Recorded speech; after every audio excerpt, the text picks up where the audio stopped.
સિક્કિમમાં ભારે વરસાદ વચ્ચે એક મોટી દુર્ઘટના। સિક્કિમના નામચી જિલ્લામાં ભૂસ્ખલન બાદ નિર્માણાધીન સુરંગનો રસ્તો જે છે તે બંધ થઈ ગયો છે। સુરંગમાં કામ કરી રહેલા મજૂરો ફસાઈ ગયા હતા। દુર્ઘટનામાં અત્યાર સુધીમાં 7 શ્રમિકોના મોત નિપજ્યા છે, જ્યારે અન્ય શ્રમિકોનું રેસ્ક્યુ ઓપરેશન ચાલી રહ્યું છે। સુરંગની અંદર ફસાયેલા મજૂરોને બહાર કાઢવા માટે બચાવ ટીમ સતત પ્રયાસ કરી રહી છે।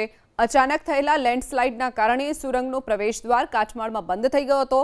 જે સમયે અકસ્માત થયો તે સમયે અંદાજિત 27 શ્રમિકો સુરંગની અંદર કામ કરી રહ્યા હતા।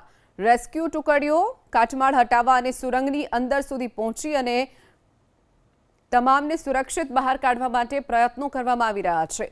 તો લેન્ડસ્લાઇડના કારણે રસ્તો બંધ થઈ ગયો છે અને સુરંગનું જે કામ કરી રહેલા શ્રમિકો હતા, લગભગ 27 જેટલા શ્રમિકો હતા જે તેમાં ફસાયા હતા।